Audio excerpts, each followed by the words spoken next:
નમસ્કાર મિત્રો, સ્વાગત છે તમારું અમારી યુટ્યુબ ચેનલમાં। જે વિદ્યાર્થીઓ સ્કૂલમાં કે કોલેજમાં અભ્યાસ કરતા હોય તો તેમને મુસાફરી કરવા માટે જે સ્ટુડન્ટ પાસ કાઢવાનો હોય છે તે ઓનલાઈન કઈ રીતે કાઢવો તે વિશે વિદ્યાર્થી મિત્રો આ વિડીયોમાં વાત કરવાના છીએ।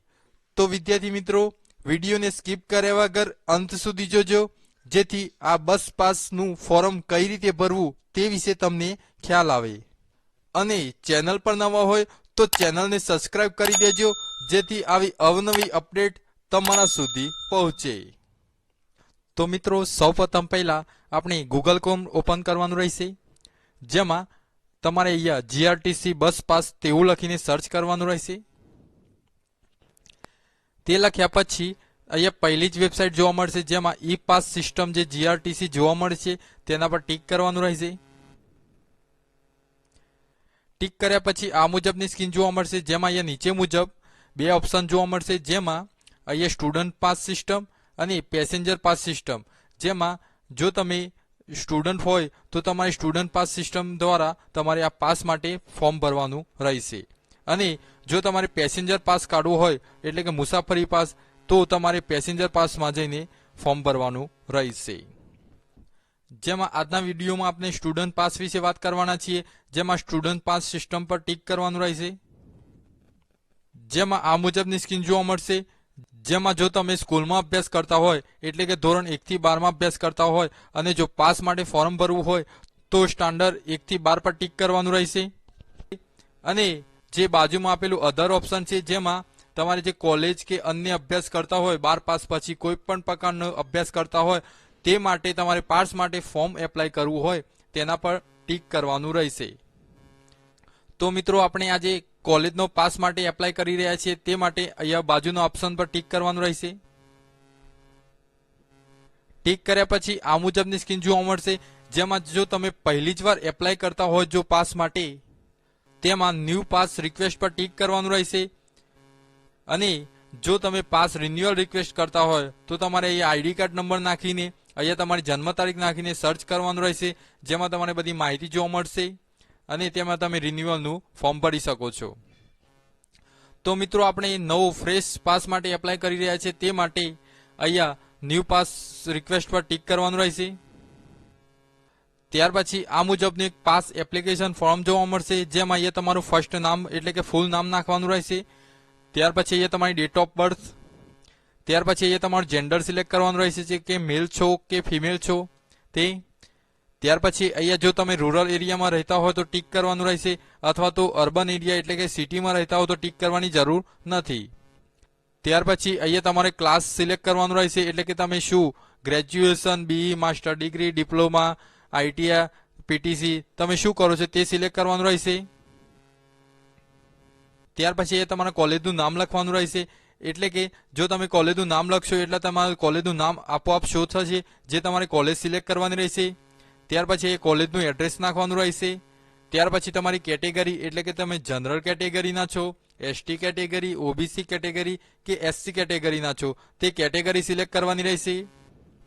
ત્યાર પછી એ તમારું એડ્રેસ એટલે કે કાયમી સરનામું લખવાનું રહેશે।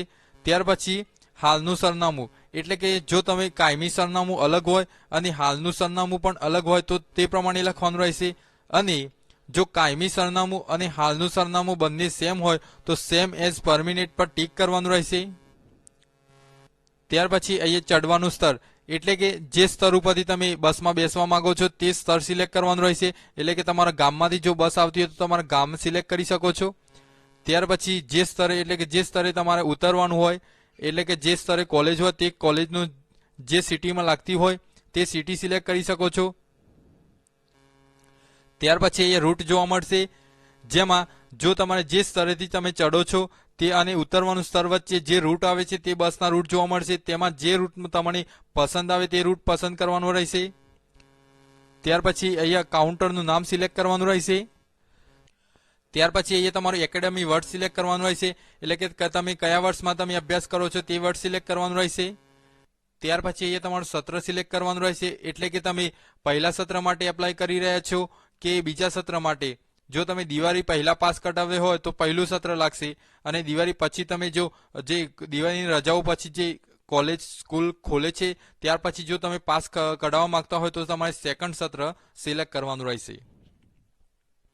ત્યાર પછી એ સત્ર શરૂ થયાની તારીખ અને સત્ર પૂરું થયાની તારીખ લખવાની રહેશે.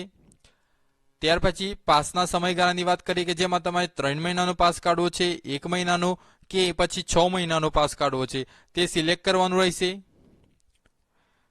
ત્યાર પછી પાસ ક્યારથી કઢાવવા માંગો છો તે તારીખ સિલેક્ટ કરવાની રહેશે અને ક્યાર સુધી કઢાવવા માંગો છો એટલે કે કઈ તારીખથી કઈ તારીખ સુધી કઢાવવા માંગો છો તે તારીખ અહીંયા લખવાની રહેશે.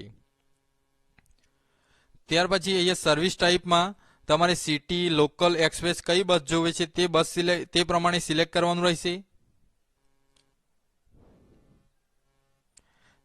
ત્યાર પછી અહીંયા તમારે કોઈ પણ પ્રકારનું નીચે જે ઓપ્શન છે તેમાં કોઈ સિલેક્ટ કરવાનું રહેશે અને અહીંયા તમારો મોબાઈલ નંબર નાખવાનો રહેશે અને તમારે પરમિનેન્ટ ઈમેલ આઈડી નાખવાની રહેશે. તે નાખ્યા પછી અહીંયા જે ચેકબોક્સ પર ટીક કરવાનું રહેશે, જેમાં ચેકબોક્સ પર ટીક કર્યા પછી અહીંયા તમારે જે કેપ્ચર જોવા મળે છે તે કેપ્ચર અહીંયા લખવાનું રહેશે. તે કેપ્ચર લખ્યા પછી સબમિટ બટન પર ટીક કરવાનું રહેશે. સબમિટ બટન પર ટીક કર્યા પછી તમારો એક અરજી નંબર જનરેટ થશે. તે અરજી નંબર સાચવીને રાખવાનો રહેશે અને જે પાસનું ફોર્મ આખું જોવા મળશે તે ફોર્મની તમારે પ્રિન્ટ આઉટ કાઢી લેવાની રહેશે અને તે ફોર્મ સાથે જે ડોક્યુમેન્ટ જોડવાના હોય તે જોડીને તમારે જે ડેપો નજીકના લાગતા હોય તે ડેપોમાં જઈને તમારે આ પાસનું ફોર્મ આપવાનું રહેશે. ત્યાંથી તમને પાસ કાઢી આપવામાં આવશે. તો વિદ્યાર્થી મિત્રો, આ પ્રમાણે આપણે સ્ટુડન્ટ પાસ માટે એપ્લાય કરી શકાય છે. તો વિદ્યાર્થી મિત્રો, આશા છે કે આ માહિતી વિશે તમને ખ્યાલ આવી ગયો હશે અને જો આ માહિતી વિશે તમને ખ્યાલ આવી ગયો હોય તો અમારી યુટ્યુબ ચેનલને લાઈક કરો, શેર કરો, કોમેન્ટ કરો અને હા, સબસ્ક્રાઇબ કરવાનું ભૂલતા નહીં, જેથી આવી અવનવી અપડેટ તમારા સુધી પહોંચે.